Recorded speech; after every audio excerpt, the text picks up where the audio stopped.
बुद्धि का बल। विश्व के महानतम दार्शनिकों में से एक सुकरात एक बार अपने शिष्यों के साथ बैठे हुए कुछ चर्चा कर रहे थे। तभी वहां अजीबोगरीब वस्त्र पहने एक ज्योतिषी आ पहुंचा।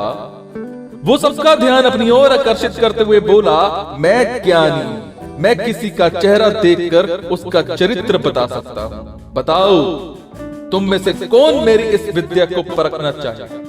कौन परखना चाहे? शिष्य सुकरात की तरफ देखने लगे। सुकरात ने उस ज्योतिषी से अपने बारे में बताने के लिए कहा। अब वो ज्योतिषी उन्हें ध्यान से देखने लगे। सुकरात बहुत बड़े ज्ञानी तो थे, लेकिन देखने में बड़े सामान्य थे, बल्कि उन्हें कुरूप कहना कोई अतिशयोक्ति नहीं होगी।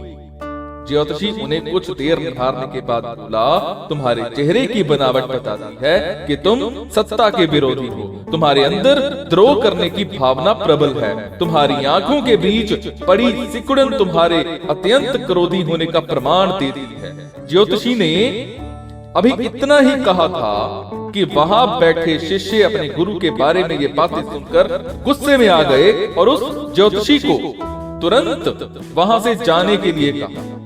पर सुकरात ने उन्हें शांत करते हुए ज्योतिषी को अपनी बात पूर्ण करने के लिए कहा।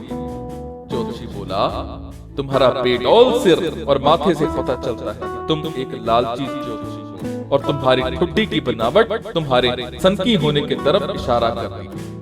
इतना सुनकर शिष्य और भी क्रोधित हो गए, पर इसके उल्ट सुकरात प्रसन्न हो गए और ज्योतिषी को इनाम देकर के विदा किया।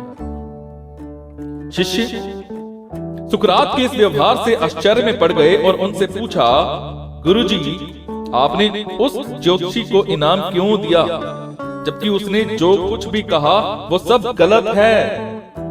नहीं पुत्रों, ज्योतिषी ने जो कुछ भी कहा वो सब सच है। उसके बताए सारे दोष मुझ में हैं।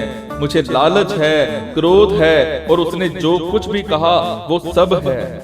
पर वो एक बहुत जरूरी बात बताना भूल गया।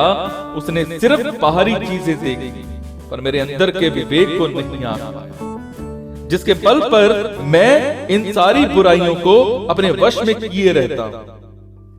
बस वो ये नहीं चूक गया, वो मेरे बुद्धि के बल को नहीं समझ पाया।